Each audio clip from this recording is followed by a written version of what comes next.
from? Uh, and it doesn't matter. No, I think Okay. I actually think we should talk about your lighting right now and talk about your Star Wars chair. Yeah, that's not a problem. What Anything you want to talk exactly? about? Wait, so you said your LinkedIn group told you to change your chair? Is that what they said? Uh, I am working on my LinkedIn, and I'm working with specialists there, and they watch my videos and they were like, "Well, Klaidas, it might look better aesthetically if you didn't have a chair." So, for example, if I had something that's not really visible, like this particular chair is Secret Lab. Like I'm promoting the hell out of them for my friends and family. I mean, this is the best thing that you can ever buy if you're working with your computer. Like, I mean, I have two of them, and I'm already planning to buy two more. Like, do they want you to sit on a bench? Like, I'm so confused. What kind of chair they expect you to sit on? Oh, the one that doesn't Like have the top. you guys know the Very desk. You have that in Lithuania. Yeah. It's like the desk where you can stand up and it like Oh yeah, yeah. goes Oh yeah, up. that's Yeah, that yeah. thing's amazing. That That thing's is. I want to get one amazing. of those. Yeah. Dude, I have plans to get them for my team because we are locally, like we're all in house, not spread out around the world. So I do have plans to get those standing desks because I mean they're amazing. Like when you're working 12, 15 hours a day, Mhm. like Yeah. when it comes to like 6 7 p.m, I mean it's just so refreshing to stand up and for a couple hours just work standing. So I've tried that for about a year and it's perfect. I mean I would recommend it. I just feel like I would mess with people on Zoom. Like I would just go up and down and up and down. Like I'm doing squats or something. Like just mess with people. That would be funny. That would be funny. All right, well, we'll get off to it. My name is McLean Warren with Liaison Marketing. This is my co-host, Brendan Fields, who owns Rebate. We are really excited to have Klaidas here. He asked me not to try to pronounce his last name. It's Shoe and Peace, something like that. But Exactly. as Americans, we butcher the whole language. So Yeah.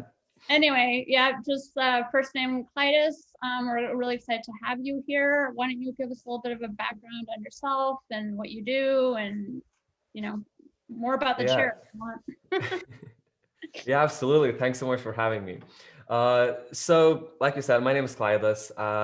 I've been in the Amazon space for the last 6 years or so, something like that. My whole business, my whole childhood, I've kind of been in business. My parents are business people, and since I can remember, I was helping them in various ventures. I was in the manufacturing and I was in sales, so I do have from the childhood, I do have more sales experience, but hands-on working, that was always something that I would do. So with Amazon, when I was 16 years old, my parents started, or they asked me to basically help them with e-commerce. And at that time, I never even probably bought anything online. And I had no idea what's e-commerce. I had no idea what Amazon was. I mean, in Lithuania, these platforms were foreign and really not popular. Almost no one really talked about them. And I was good at math, I was good at English, and I wanted to study computer science, which I did. And my parents, they just promoted me to the e-commerce manager. And I was the manager of the whole e-commerce department, which consisted of myself and I. So basically, before that, they've been in that particular business niche for about 2 years. And right now they are the biggest manufacturer of the highest quality products of that very, very small and tiny particular niche with the biggest assortment in the world. And they're selling in China, in Japan, in America, Canada, Australia, Europe, all around the world, basically. And I was the one that launched them and scaled them on Amazon. So in the first 2 years, from what I can remember, it was incredibly hard. There was no information online. There was nothing that I could find that would actually help me. And me, 16, 17-year-old teenager, I couldn't afford any courses, obviously, uh, especially the ones for $5,000. I think that the amazing course was the only one available back then. And I never really took a course for Amazon. So in the first 2 years, we grew to $1 million in sales, and after that, it was going pretty well. Before the pandemic hit, because our product is kind of sensitive in these things, we did $500,000 in sales in 1 month in our peak month of the year, which is not December, by the way, but in the peak month. Since then, studied in university, served in the military, dropped out of university, and 2.5 years ago, started my own business of basically helping other brands sell on Amazon, consulting. I do have a Lithuanian course, and I'm working on an English one, and that's how I started my journey. First, I started locally. I started engaging in our Facebook group, which now actually hit 4,000 people, and this is the biggest Facebook group in the country, and I'm managing that group. So I've been on TV and been on most of the national radios, pretty much every single news outlet in the country you could think of, and basically tried to move us Lithuanians into more of a Western e-commerce world, because most of our manufacturers, like, they really do have incredible products, and there's so much space on Amazon where they could move their products to, and this is something that I've been helping them to do for the past 2 years. Now I have an agency. We're managing and growing 6- and 7-figure accounts. One of our most interesting account in toys category, we're currently doing $10,000 a day, so about $250K a month, $300K a month, and I grew that account in 7 months from $50,000 a month to $1.2 million in Q4. We even hit the bestsellers of the whole toys and games category. We've been featured. Just to be clear, is this on Amazon US? US, yeah. I mainly do prefer working on the US market on the AmazonUS.com, because there's just so many more new features there. And I mean, they are slowly moving to Europe, like videos, display ads. But for example, one of the features that I really love is Amazon Posts, and you don't have that in Europe. But the US marketplace is the one that I personally prefer the most. Lithuanians, however, in generally, like, we kind of prefer Europe. So previously UK, and now after Brexit, we start in Germany most often, because for people, it just seems like it's closer. But in reality, it's easier and actually cheaper to start in the US either way. So yeah, that's generally my brief story. And now I own an agency that will basically managing other brands on Amazon. I do consulting and all that fun stuff, basically. And so yeah, that's my story. Your agency, first of all, what's the name of your agency? So the thing about that, is it your last name? we're actually working on the name right now, because most of my business has been built on my name, and most of my clients, they go through me. I do have a website, chaseconsulting.com. It's for my consulting and for the agency, but the agency itself, it doesn't yet have a name, even though we're growing and I'm trying to constrict the growth. So we're not taking on more than 2 clients a month, because I don't want to scale too fast, which is a problem in, well, most businesses crash when they scale too fast. This is the same for Amazon. They crash due to cash flow. In agencies, this is also the same. If you are an agency and you're scaling too fast and you can't keep up the quality, you're gonna go down. So this is something that I'm trying to limit our new clients for 2 clients a month and not scale too fast. And I simply just didn't have or find the time to work on the whole image for the agency, on the name, the branding, the logo, all that other external stuff. But that's definitely in the works. That's okay. So you're really an exclusive brand. So you said, Klaidas, you started when you were 16. Just for time reference, how old are you now? I'm 22. 22. Nice. So you've been doing it for 6 years. It's funny. I know we've talked about this in past episodes. Like, if you're in like the oil industry or you're in, technology or whatever, 6 years is not that long. But if you're in e-commerce, 6 years is a long time. Like, I've been doing it for Lifetime. 10 years. We had a guy, Dan, a previous co-host on this, that he started when there was like dial-up internet, right? We talked about that before, McLean. Like, he was like a dinosaur for the industry. But it is funny, e-commerce, like 5 or 6 years, you're like a veteran of the industry. Yeah. A lot can happen even in 2 years. I mean, Oh, even in 1 year, a lot can 1 year. happen. Like, it's insane how fast it's growing, and how the environment itself, like, I'm working 12, 15 hours a day sometimes. And the amount of events and the amount of new knowledge that comes in every single day is just incredible compared to, well, normal work sectors, I guess, or normal professions where everything is a bit more slower and not as fast paced. But with Amazon, every single year, everything changes, and there's so many new things happening.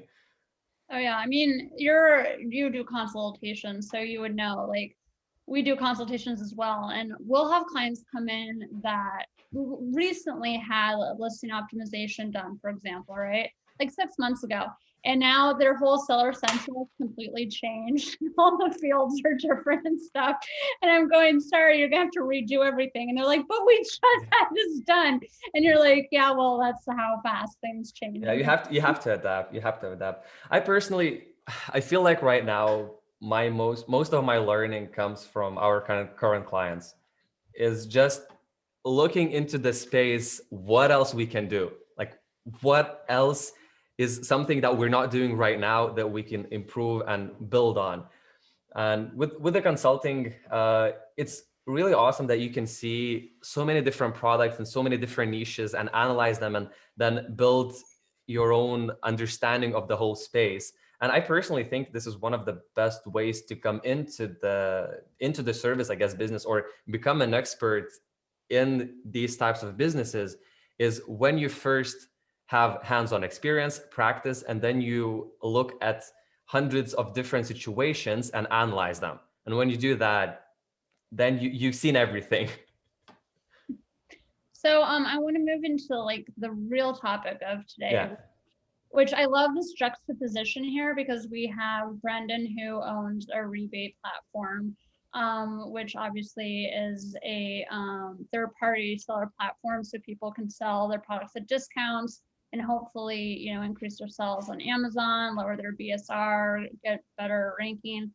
But you, Klaidas, you actually don't use any kind of launching system. In fact, you only use PPC really to launch your clients' products. Can you talk a little bit about that juxtaposition and why you choose to do that? So one of the reasons that I'm not using rebates heavily, or I'm not really using rebates at all, is I think it comes from my background, or just me being Lithuanian. It's just not popular in my country, and we don't have that romantic way of Amazon look. Like, the way I see Amazon in a romantic way is, the romantic private label is when you find a product in China, you figure out how many units you will need, how many units you will need for the launch, how many units you will need to sell profitably, and then how much money you will need to reorder, right?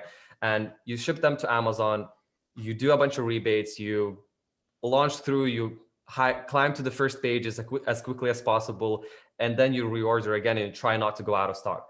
And usually these are the products that are, well, private label, romantic products that are not really unique. It's just you found an opportunity and you launched it. The way I see Amazon personally, and the way I see business as well, is slow and steady wins the race. And with the quick ranking and with the quick launches, what I usually see or saw in different situations is when you might not have a product that it's not as good as it should be. And sometimes when you launch to the first page, it just doesn't have the right to be there. It's not its place.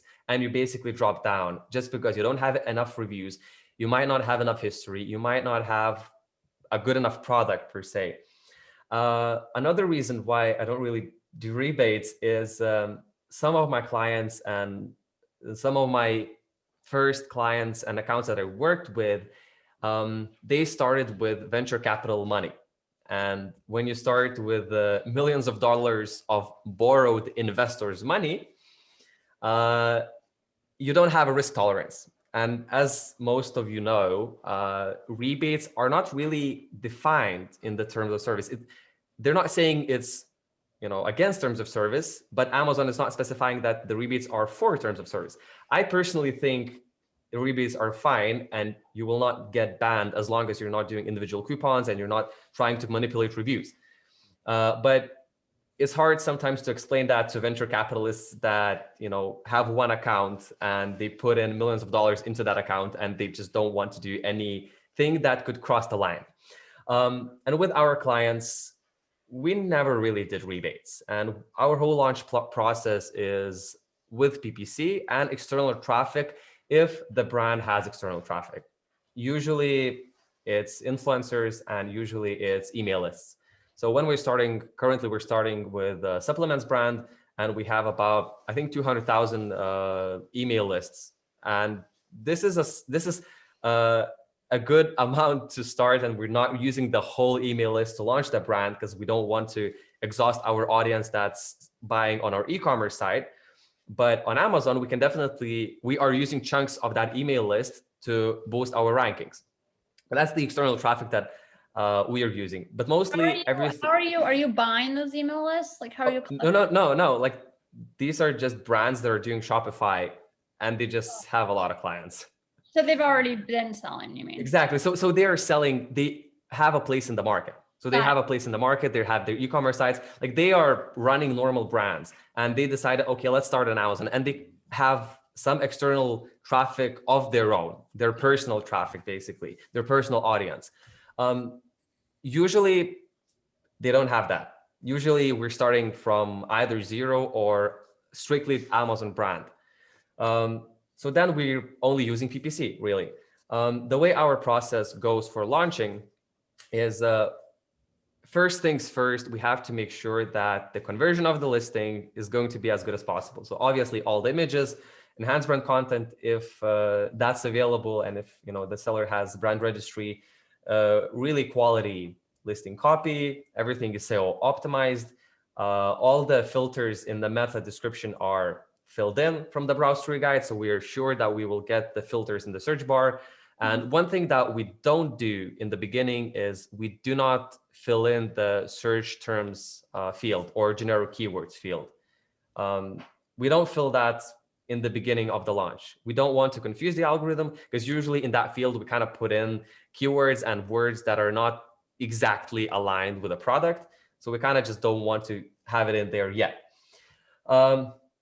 The way I like to look at the listing, and the way I like to look at every single detail visible to the customer, is does this piece of content, or does this review, or does this ad have a clear why? So I like to have a textbook case why for every single piece of content, for every single bullet point, for the title, for every single word in the title. Does it have a clear why and a clear reason why you should have that piece of content and how it helps your listing? And if every single piece of content has that, your listing will probably have a better conversion than obviously otherwise.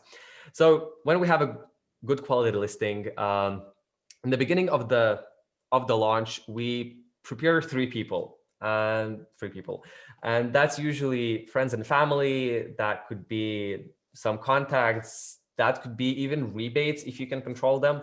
I'm not sure how expensive are some of the programs, but basically the way we see it, we need three people in the beginning. We start selling the product, we relist it, we get those three initial sales over the span of the first day. The first person that bought the product, they will leave a glowing positive review with an image or a video of the product after the product ships. So before the customer receives the product, they're going to leave the review. It's not going to be verified. It's going to be 5 stars. It's going to glow, but the review itself is not going to be verified. But we want to make sure that we have it because we are immediately going to start running ads, and we want that additional conversion from having the stars symbol in the reviews. We don't really care that it's not verified, but the person, they leave an image. So that means they bought the product somewhere else already. And we have something to prove that they bought the product somewhere else already. We just want to have that first review. The other 2 people, they will leave review after 7 or 10 days after they receive the product. So we're not in a hurry, but we want to make sure that we will have those 2 additional reviews just to be safe, just to have more than one. So it's a bit more reassurance to the future customers. After that, we cross out the price. So the recommended retail price or manufacturer suggested retail price kicks into motion because we already did 3 sales for the full price. So we can cross out the price by lowering it, and we will have the launch price, and it's additional flashy thing that's gonna attract the customers. Then we move on to PPC. And in that particular situation, our main goal in the first week, sometimes week and a half, our first goal is to map out the products. So usually it doesn't really matter in which category the product is. If that product is important enough for us to actively launch it, we want to map it out so the algorithm knows exactly what the product is and exactly where the product belongs and which products are similar to it. So we start out with 2 manual campaigns. Both campaigns have fixed bids. Both campaigns have high placements. Both campaigns have relatively high bids. One of them is product targeting. Another one is keyword targeting. So in the keyword targeting campaign, we choose the highest volume, most relevant keywords. So preferably keywords that really fit your product and are not too broad in your whole main category. Sometimes I like to, if we have a very specific category, sometimes I like to put in a broader keyword just for testing, but usually we have top 5 biggest but most relevant keywords, exact match targeting. And we do the same with competitor ASIN. So we find the most similar and the highest volume competitor ASINs. And for the first several days, we are only targeting those 10 targets, nothing in broad, nothing in automatic campaigns, only strictly directly to those particular products to map out the listing itself. I set the budget at $20 in the first day just to see, just in case that we're not overspending on one keyword. After that, I adjust, and the goal is to make sales and get clicks from every single one of those targets, every single one of those keywords, every single one of those ASINs.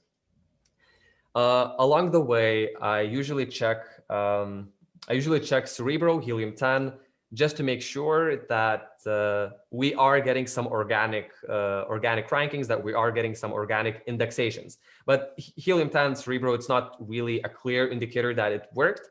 We just want to see what the progress is. After sometimes 5 days, sometimes 7 days, looking at the data, when we get sales from every single one of those keywords, and we see that sometimes we even get organic sales, I run an automatic campaign.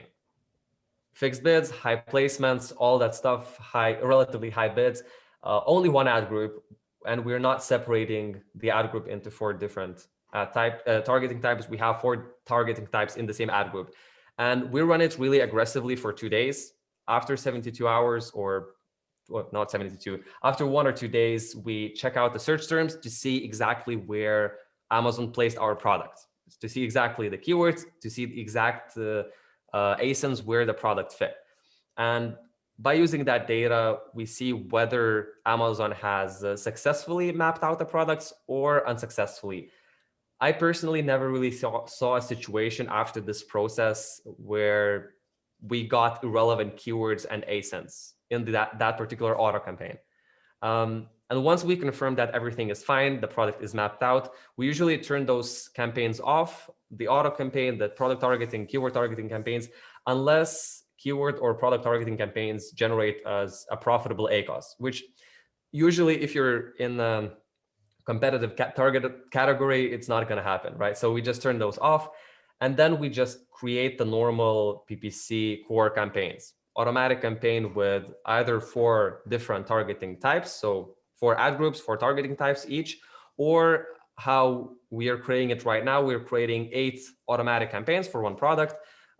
They're separated into 2 groups. The first one is for each targeting type with higher bids and lower budgets. And the second one is also for each targeting type, but with higher budgets and lower bids. So when the first auto campaign group runs out of the budgets, the second one kicks in for cheaper clicks, basically. And obviously product targeting campaigns, keyword targeting campaigns, we start doing display, we start doing sponsored brands slowly.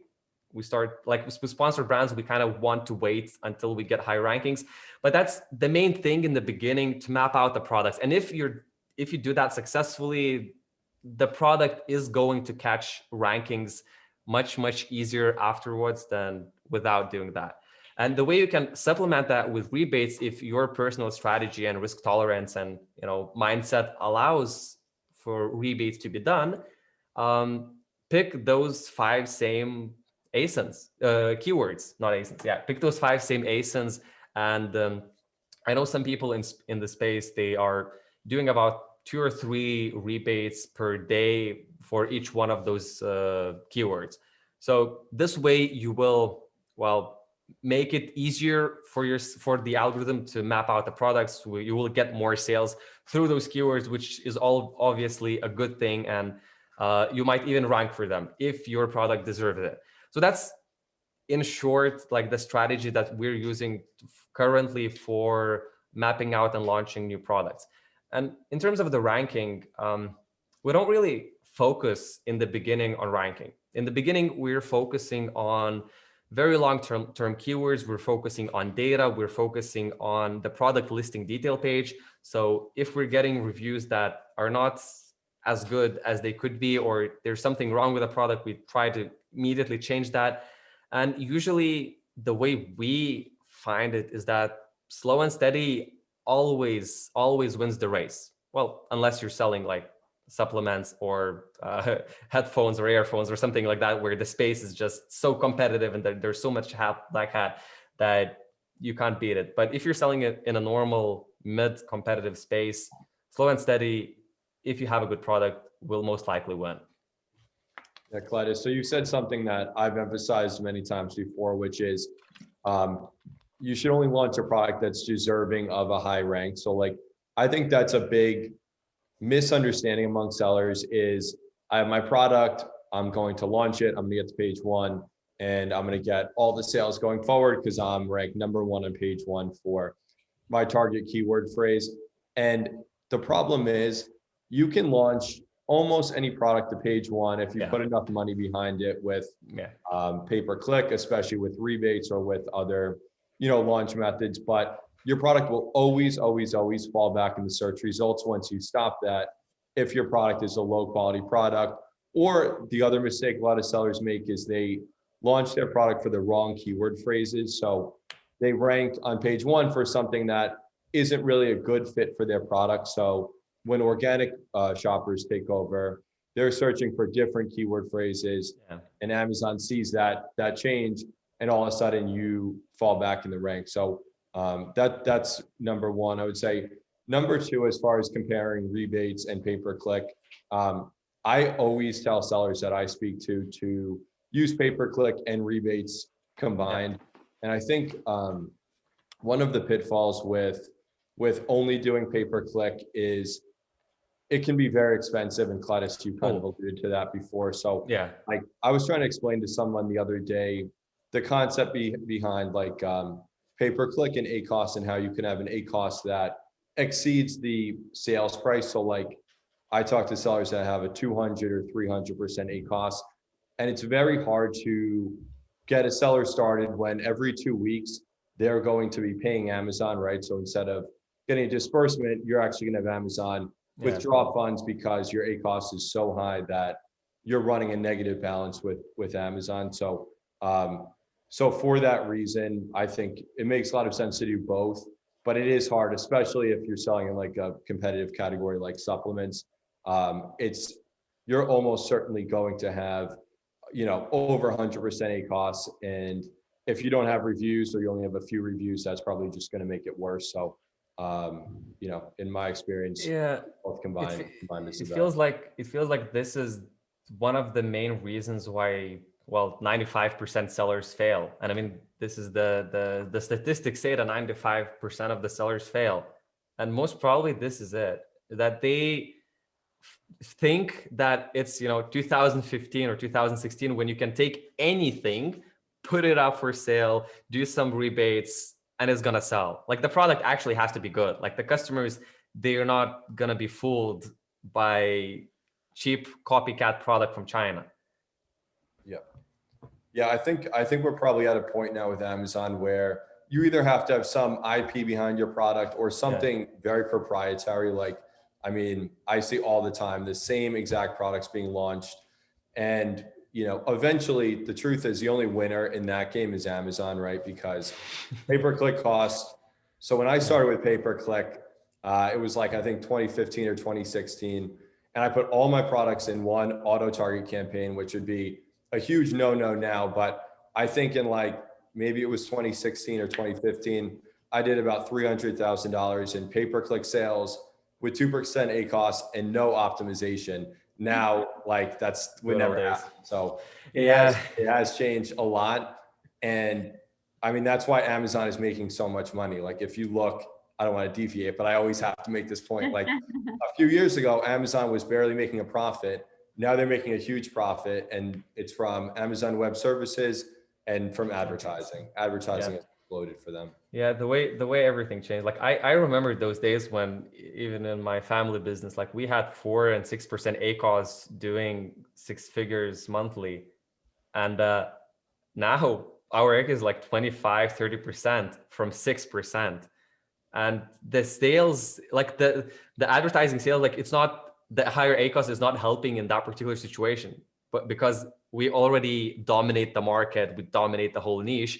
And there are so many competitors doing the same thing, doing the PPC as well, and the prices are just rising. In terms of the high ACOS, I mean, having 200%, I could not justify that in any situation. I mean, even in supplements, we're selling really competitive supplements, and the highest we allow the ACOS to be is about 110%, and even that is only in the launch phase. Usually for supplements, I prefer keeping it about 50%.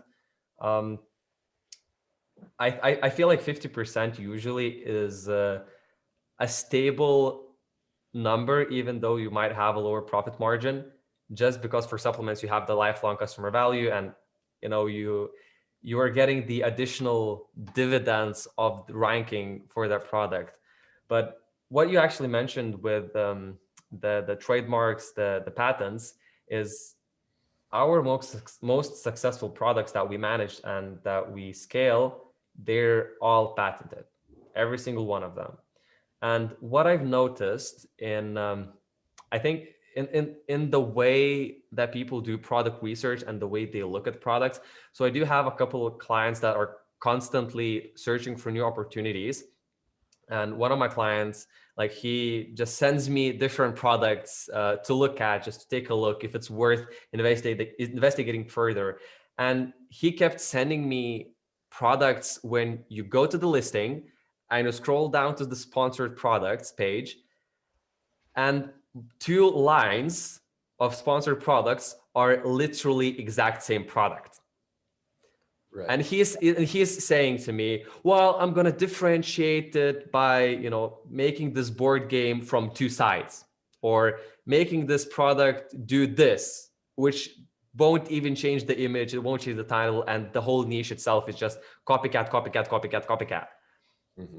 The way I see that most products that succeed, they're all unique and they're all created for some particular purpose. Like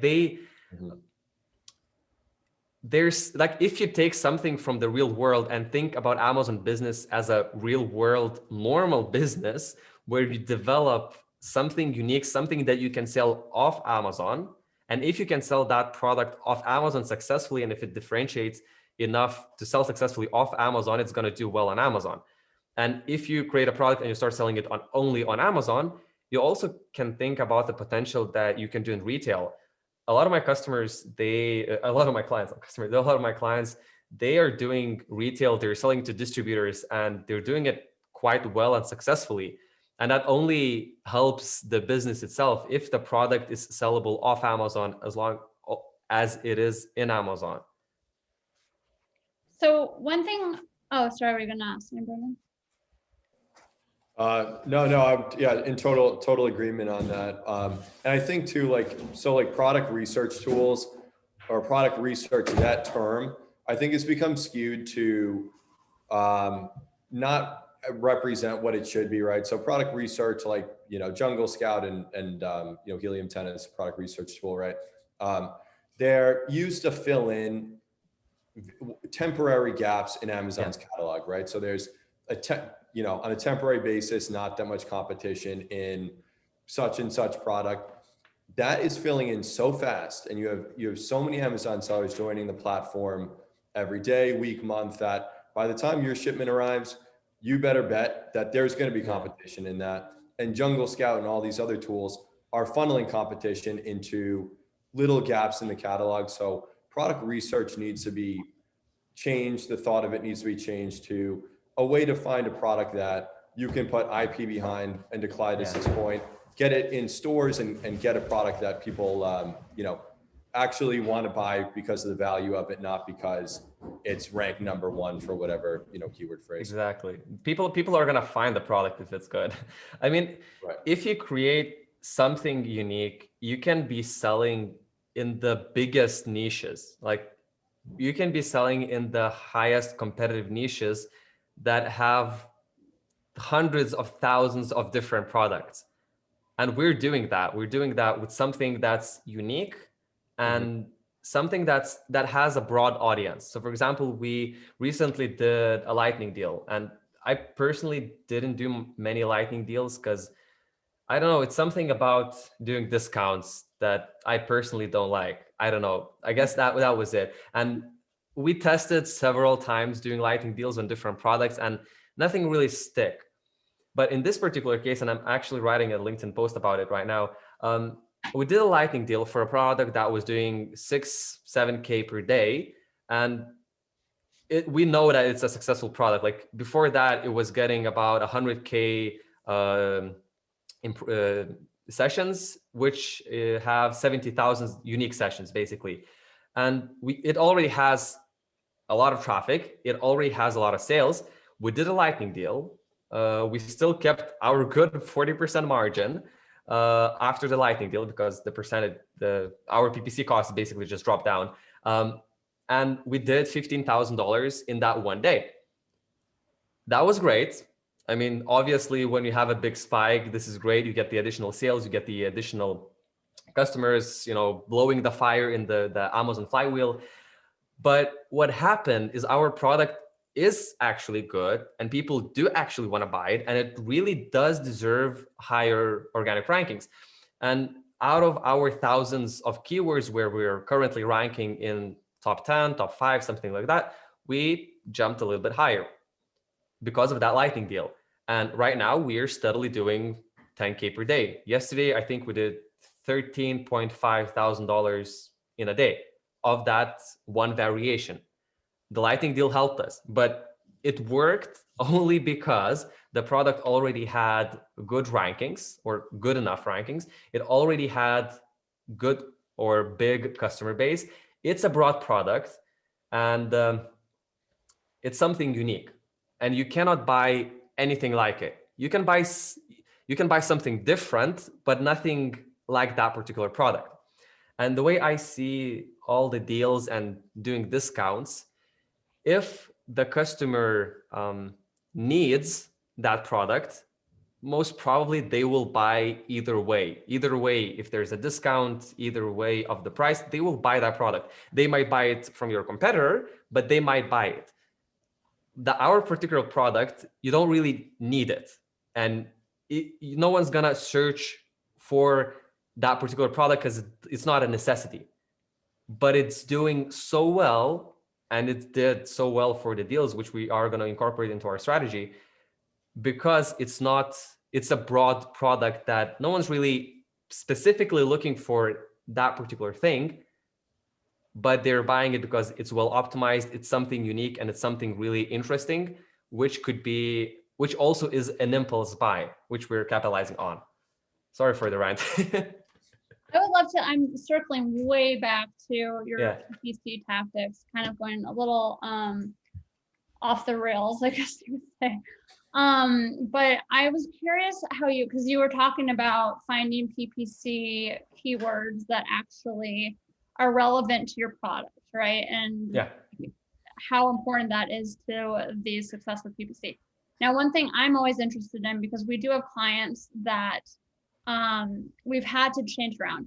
How important would you say understanding browse node paths are and knowing exactly what category you're in? Because, oh my God, yeah. I would love for you to speak on that, because for me personally, it's like a huge hurdle that I deal with a lot of clients, and that can really affect your PPC results if you're not paying attention to it.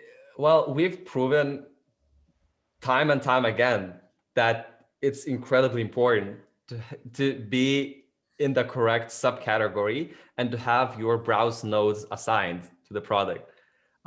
Usually this is the main thing that's when fixed, our PPC starts working. Right. As Amazon strategic managers explained to me, every single subcategory, they have their own lists of keywords and keyword variations. And if you are in a wrong category or in a wrong subcategory, meaning you have a wrong browse node ID, you might not even qualify for the keywords you are trying to advertise and rank for. And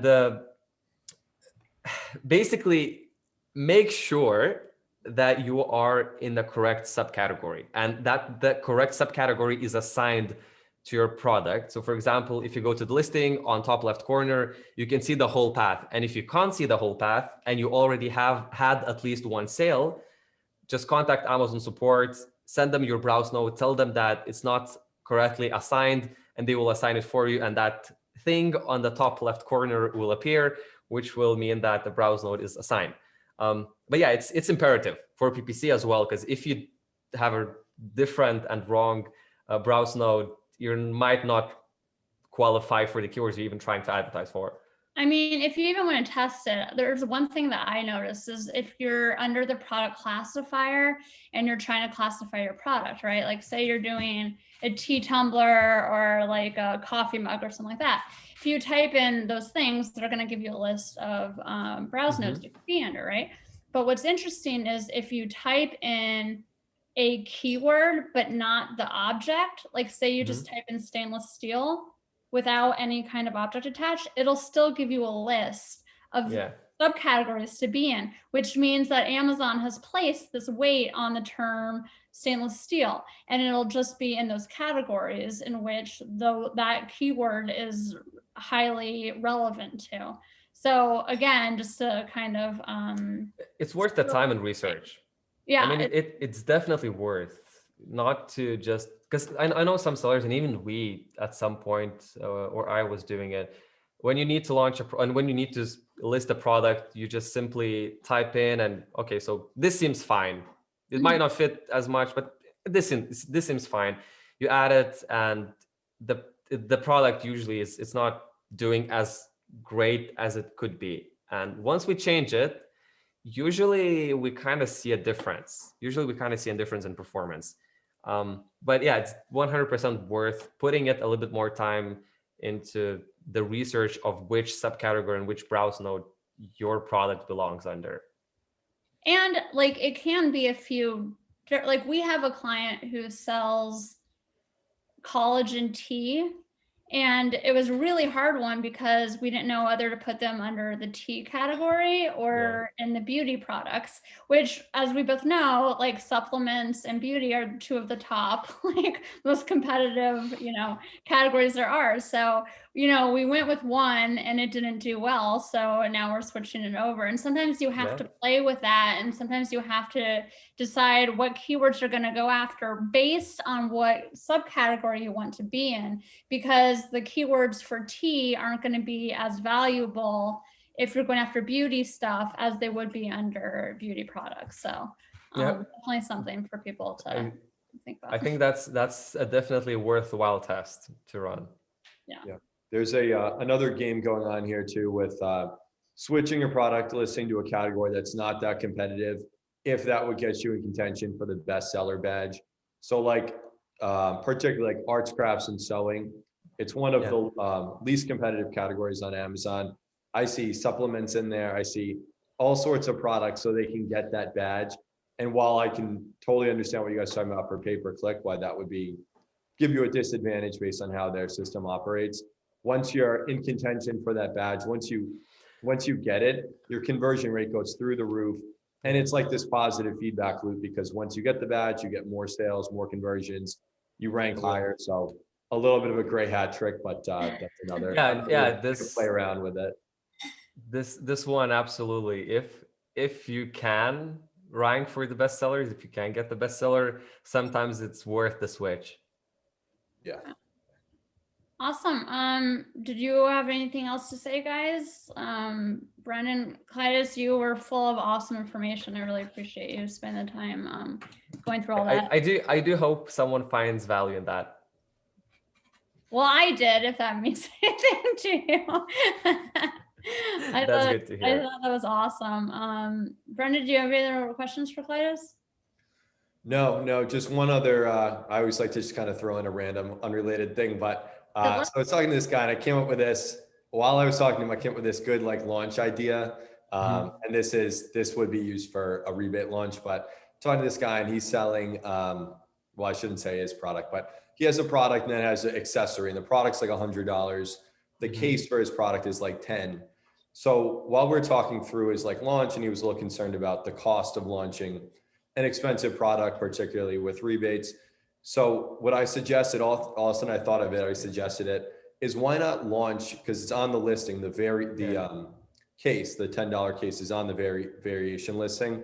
Why not launch the accessory, which is super cheap, get the reviews and get the sales history on the cheaper variation that's much cheaper than the main product, because the parent ASIN ranks, not the child ASINs, right? So he's been doing it for a few weeks with like amazing results.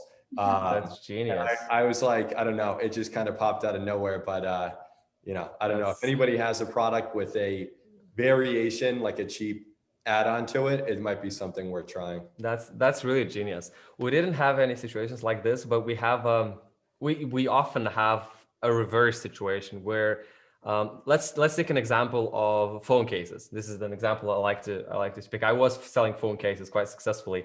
So this is a strategy that we would launch our accessories when we have a successful worldwide known phone case brand with thousands of listings and good sales history and good traffic. And we want, let's say, to launch a phone protector glass, which is something from China. It costs about $7 RRP. PPC for it would be probably too high, starting with 0 reviews. And the way we decided to launch that product and the way we decided to sell that product is through frequently bought together, and basically through our own current listings. Do sponsored products under every single one of our listings for the phone that fits, the case and the glass itself. Then we create virtual bundles with every single one of the products that fit. Then we create promotions with the phone cases being the main product, So you have that add both to cart, and you get like 50% off if you buy the phone case and the glass. And then we have it in the enhanced brand content and storefront and Amazon posts. So when we combined everything together, incredible things happened. We literally got frequently bought together under like 80% of our biggest listings. We got sometimes 2, sometimes 3, either advertising or organic positions in the sponsored like search bars. So you have like customers who bought this also bought, or customers who viewed this also viewed. So we're like always in the top. And we did really well with the phone case glass without even like, we didn't advertise anything outside of our own brand. So we only advertised under our own listings, under our own brand. We didn't even run any PPC for the organic keywords, phone, iPhone 7, phone case glass, whatever. Like we never ran that PPC, and it worked. So this is also one of the strategies. If you reverse the situation where you currently have existing products and you want to launch some kind of accessory that would fit with your current product. And we've been doing that. I think we already did that for 2 or 3 more brands, but they didn't fit this example as perfectly as the phone case example does. But something to think about for additional streams of income. Awesome. Yeah. There's a lot of synergies that you can develop based on the success of one product. Or like the last thing I'll add, and I don't know if it still works, but a lot of sellers were merging 2 products into one listing with variations and then separating them, and they would keep the reviews from like, so say you had a listing with 1,000 reviews and a new listing, they would merge them, keep them together for some time, and then separate them. And the reviews, you now have 2 listings with 1,000 reviews. That's another sort of gray hat activity. But the thing is, Klaidas, I think you're rolling your eyes a bit. It's time sensitive. So if you do it and then you separate it quickly, it loses it. But there was like this like golden window when I think it was like 30 days or longer, and then you separate them, it sticks. So like that, I don't know, maybe Amazon's caught on to that, and that's a little bit gray hat. But in any case, there are ways you can play off the success of one product into another one. So I would imagine this being a good case, not necessarily for the reviews, but from what we've been seeing, because we are working with variations constantly, splitting them up, putting them back together. I mean, the reviews, they just disappear after 24 hours and they're like, go back to their normal, like Amazon algorithm, like it figures out where everything needs to be. But from what you said, the way we see the algorithm work is that both child ASINs, like they both get the ranking for the keywords, right, even though you only see the one that's doing the best. So for example, you will see that child ASIN or the main image of the variation on that keyword, which has the highest score basically on that keyword. Yeah. And when you have both of those products, you get the merge reviews and you're selling through the keywords. And even though you might get the traffic through the main child ASIN, but if you sell the secondary child ASIN or the new child ASIN, and you will basically start getting rankings for that new child ASIN through the traffic of the main child ASIN. And once you separate them, you get the additional sales and reviews that were left under the new ASIN. Plus you get that organic ranking, even if it might be lower, but you already have organic ranking for the child ASIN when you separate it, because it already developed some ranking from the main variation. If that makes sense. Does it make sense? I think it makes sense. Yeah, it makes sense to me. Yeah. This is the black hat way. This is white hat way. Yeah. By the way, we don't at Rize and Shine condone any black hat or gray no. Just in case you want to come back and sue anyone for our recommendations. No. Just chit chat. I mean, reviews on the side, but we don't talk about that. Yeah. I mean, I personally don't see the real benefit of doing something like that. Something black hat, something illegal. Amazon is gonna catch on eventually. And if you're investing money into the business, and if you're looking in the business long term, it just doesn't pay to cheat.